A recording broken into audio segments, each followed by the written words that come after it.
अगर आपने किसी को अपना सामान बेचा है तो आपको पैसे लेने हैं, आपने किसी को उधार दिया है उससे पैसे लेने हैं, अगर आपने किसी के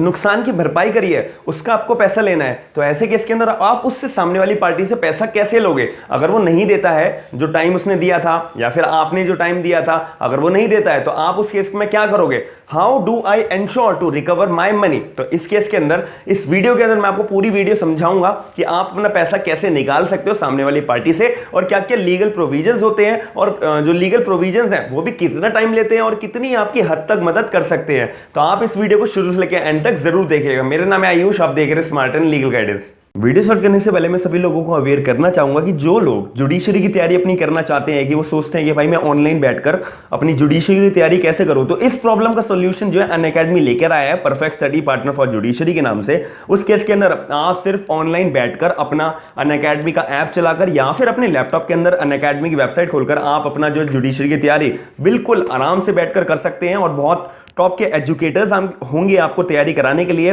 आपको फ्री स्पेशल क्लासेस दी जाएंगी। जुडिशरी एग्जाम्स के जो पर्टिकुलर स्टेट्स की आती हैं तो उनके हिसाब से आपको जो है क्लासेस प्रोवाइड होंगी। आप जो है सीधा स्टेट वाइज जो अभी आप पर्टिकुलर स्टेट अपनी तैयारी करना चाहते हैं तो वो आप पर्टिकुलर स्टेट की अपनी तैयारी कर सकते हैं अनअकैडमी के अंदर। अब इसके अंदर जो है आपको जो है बहुत अच्छे अच्छे प्लस सब्सक्रिप्शंस मिलेंगे, इंडियाज के बेस्ट एजुकेटर्स मिलेंगे, इंटरैक्टिव क्लासेस मिला करेंगे, टेस्ट सीरीज तो आपकी हमेशा हुई करेंगी, लाइव टेस्ट सीरीज भी आपकी हुआ करेंगी।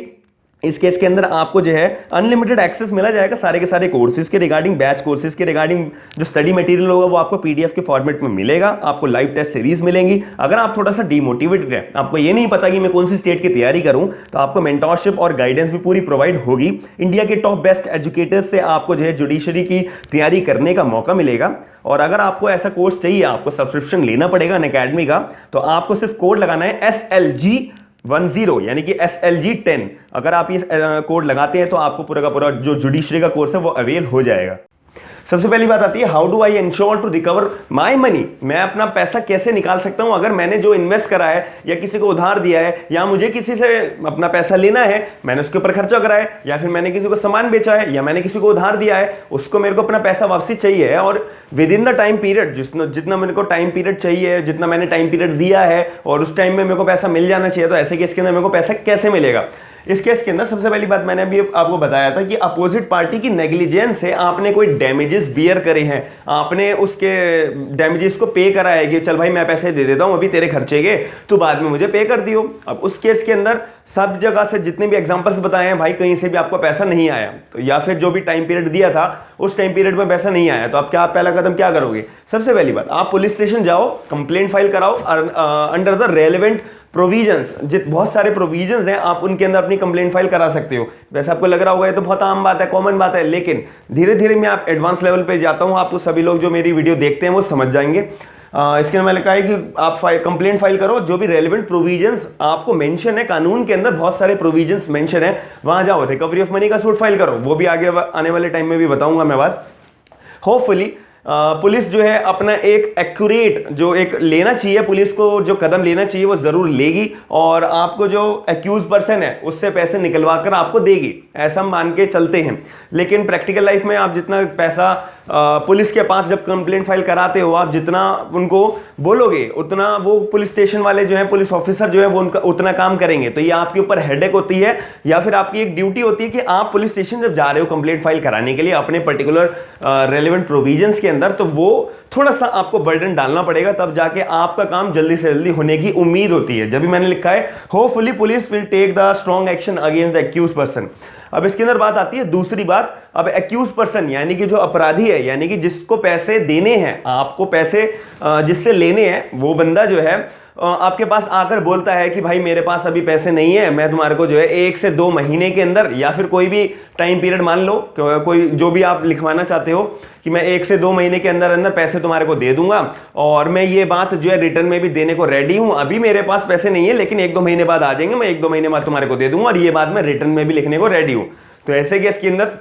आप क्या करोगे? और जब रिटर्न में जैसे 1-2 महीने का टाइम पीरियड लिखा है और बंदे ने जो है 1 या 2 महीने के अंदर अंदर आपको पैसे वापसी कर दिए, तो बहुत अच्छी बात है। अब मेन मुद्दे की बात चालू होती है कि अगर रिटर्न में देने के बाद भी बंदे ने जो टाइम पीरियड मेंशन करा हुआ है रिटर्न के अंदर उसमें भी पैसे ना दिए, तो तब आप क्या करोगे? अब इसके अंदर इंपॉर्टेंट बात आती है कि accuse refuse to give money back even after giving in writing. जो लेटर आपको दिया है रिटर्न के अंदर, जो मैंने भी आपको बताया है, उस केस के अंदर आप जो एक स्पेसिफिक परफॉर्मेंस का सूट फाइल करोगे, क्योंकि एक बाउंडेशन आ जाती है रिटर्न के अंदर। जब बंदा दे देता है ना, तो उसके अंदर स्पेसिफिक परफॉर्मेंस आ जाती है कि भाई ये तो रिटर्न में जो दिया हुआ है ये तो एनफोर्स होकर ही रहेगा। अब ये होकर ही रहेगा, ये जिद आपको कहां पे अपनी शो करनी होती है कि नहीं जैसा मेरे को तो यही जिद अपनी अपनानी है, ये कहां शो करोगे? स्पेसिफिक परफॉर्मेंस का सूट फाइल करके। पहली बात, आप जो है स्पेसिफिक परफॉर्मेंस का जब सूट फाइल करोगे, रेलेवेंट प्रोविजंस बहुत सारे होते हैं इसके अंदर भी। एक छोटे छोटे जो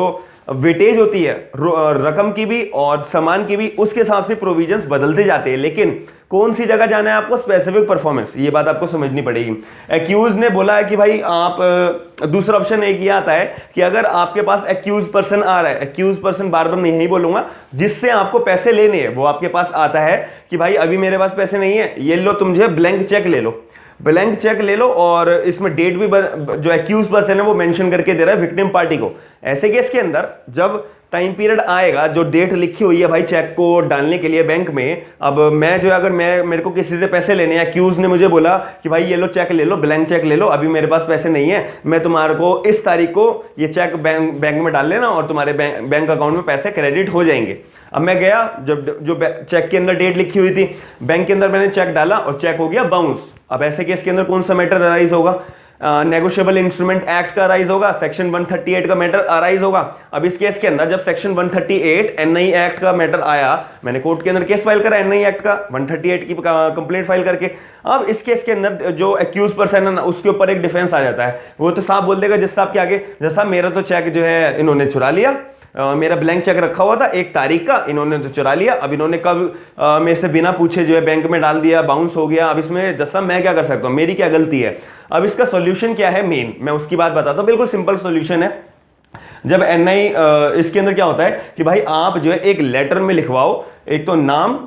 कितना पैसा लेना है आपको, क्यों लेना है, आपने ऐसा क्या खर्चा करा था, उधार दिया था, सामान बेचा था, या फिर उसके डैमेजेस बियर करे थे, और कोई भी आपका पर्सनल रीजन हो, आप वो एक लेटर में लिखवाओ कि मेरा नाम ये है और मेरे को इससे पैसे इतने लेने हैं, और रीजन लिखवाओ, दोनों पार्टी के साइन होंगे। और इसके बाद जब आपको एक मोड ऑफ पेमेंट की आपको इंफॉर्मेशन चाहिए, तो उसी लेटर में लिखवाइए कि भाई ये मुझे इस चेक के अंदर जो है आपको नाम लिखवाना है अपना और अमाउंट लिखवाना है, और चेक साइन करके आपको एक्यूज पर्सन से ले लेना है। फिर अब एक लेटर लिखवाना है, उसमें आपका नाम और आपका अमाउंट और आपका रीजन कि भाई आपको पैसे क्यों लेने हैं। फिर जब रीजन लिख दोगे, उसके अंदर चेक का नंबर आप लिखवाइए और चेक का जो डेट है कि इस तारीख को क्लियरेंस होगी, और ये जो एक्यूज पर्सन है ये मुझे पैसे देने के लिए रेडी हुआ है, और mode of payment through cheque ये मेरे को पेमेंट करेगा, और इस दिन क्लियरेंस ऑफ द डेट है चेक की। और ये सारी बातें जब आप मेंशन कर दोगे, चेक नंबर आप लिख दोगे, और प्रॉपर इसमें ये भी लिख देना कि भाई चेक जो है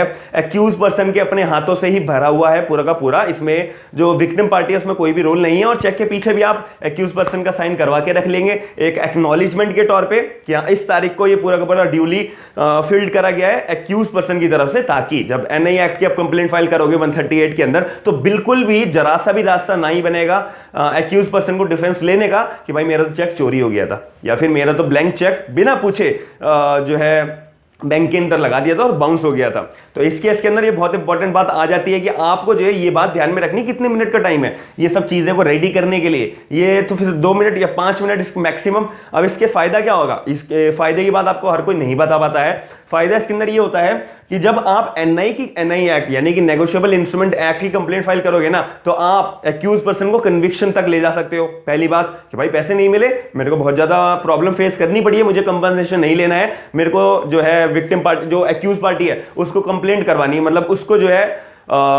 कन्विक्शन करवानी है, उसको जो कन्विक्शन यानी कि जेल करवानी है, इंप्रिजमेंट करानी है। तो ऐसे केस के अंदर ये प्रोविजंस कहां पे मेंशन है, एनआई एक्ट का जब आप पर्टिकुलर सेक्शंस पढ़ेंगे 138 की कंप्लेंट के बारे में पढ़ेंगे, तो उसके अंदर जो एक्यूज पर्सन होता है उसको जो है कन्विक्शन तक हो सकती है। अब दूसरी बात आती है स्पेसिफिक परफॉर्मेंस। स्पेसिफिक परफॉर्मेंस के लिए आप क्यों जाओगे, जो मैंने आपको कहा लेटर लिखवाने के लिए, तो लेटर लिखवाना ही जो आपको एनफोर्स अगर अपना लेटर ही करवाना है, आपके मन में जिद है नहीं भाई मेरे को तो यही लेटर एनफोर्स कराना है जो इसमें बात लिखी हुई है, तो ये जब लेटर आप एनफोर्स कराओगे तो वो एनफोर्स कराने के लिए आपको स्पेसिफिक परफॉर्मेंस के लिए जाना पड़ेगा। साथ ही में स्पेसिफिक परफॉर्मेंस के अंदर ही आप कंपनसेशन भी डिमांड कर सकते हो कोर्ट के अंदर, और 100% मिलता ही मिलता है। अब इसके अंदर बात आती है कि भाई जब आप ये सारा का सारा प्रोसेस करोगे ना और ये फॉर्मेलिटीज आप परफॉर्म करोगे और कोर्ट ऑफ द लॉ के अंदर जितने भी प्रोविजंस रेलेवेंट प्रोविजंस हैं, जब आप उनको प्रोसीड करोगे, उनकी मदद लेकर कोर्ट के अंदर, कोर्ट ऑफ लॉ के अंदर प्रोसीड करोगे, तो लेकिन इसके अंदर एक दिक्कत आती है भाई, कोई भी टाइम लिमिट नहीं होती है। ये कहने को आपका 1 महीने में केस खत्म हो जाए या फिर 1 साल में खत्म हो जाए, इसकी कोई भी टाइम लिमिट नहीं होती है।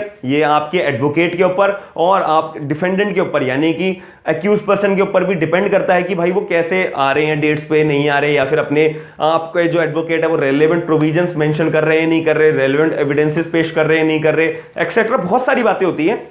लेकिन सिंपल बात, एक छोटी सी एक सिंपल क्लियर बात यही है कि भाई कोई भी टाइम लिमिट नहीं होती है इन केसेस को सॉल्व होने के लिए, इन केसेस को डील करने के लिए। इट डिपेंड्स अपॉन दी जो कोर्ट का प्रोसीडिंग्स चल रही है या फिर जो कोर्ट का केस का प्रोसेस चल रहा है, उसके ऊपर सारी बातें डिपेंड करती हैं। अब इसके अंदर आप सोच रहे होंगे कि भाई तो फिर मैं कैसे जल्दी से जल्दी अपना पैसा रिकवर कर सकता हूं, कोई ऐसा एक ऑल्टरनेटिव या दूसरा रास्ता है? तो मैं उन सभी लोगों को बोलना चाहूंगा बिल्कुल भी नहीं है, इसका कोई दूसरा रास्ता नहीं होता है। जो भी प्रोविजंस आपको, जो भी एक्ट के अंदर मेंशन करे गए हैं, वो मैंने आपको सारी डिटेल्स में बता दिया। लेकिन इसके अंदर एक बात आती है कि भाई अगर आप जो है एक्यूज पर्सन की कोई भी प्रॉपर्टी होल्ड करके रख सकते हो, होल्ड करने का मतलब अगर मेरे को किसी से उधार पैसे लेने हैं और उसके पास मेरे कोई भी प्रॉपर्टी रखी हुई है,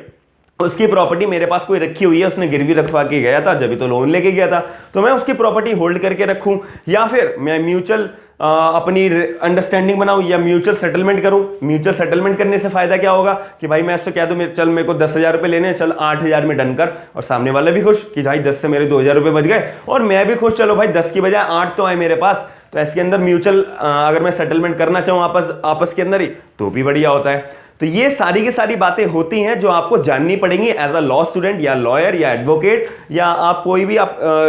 एक कॉमन मैन भी है कि अगर ये बातें जानता होगा तो उसको एक मैन में क्लियरिटी होगी कि भाई अगर मैं कोर्ट में जाऊंगा ना तो मेरे को इतना टाइम लगेगा, अगर मैं कोर्ट में जाऊंगा तो मेरे को इन प्रोविजंस की मदद लेनी पड़ेगी, अगर मेरे को एक्यूज पर्सन को कन्विक्शन दिलानी है तो मेरे को इस प्रोविजन पे जाना पड़ेगा, अगर मुझे कंपनसेशन चाहिए तो मुझे जो है इस प्रोविजन, इस एक्ट की मदद लेनी पड़ेगी। तो मैं आशा करता हूं कि आपको वीडियो पूरी की पूरी समझ में आई होगी, और अगर आपको ऐसी वीडियोस देखनी है, प्रैक्टिकल टॉपिक्स आपको जानने हैं, तो आप इस चैनल को सब्सक्राइब जरूर करिएगा, वीडियो को लाइक जरूर करिएगा और अपने करीबी दोस्तों को वीडियो को शेयर करके उनको अवेयर जरूर करिएगा कि ऐसे ऐसे प्रोविजंस होते हैं जो हमें जानने पड़ेंगे। थैंक यू, धन्यवाद।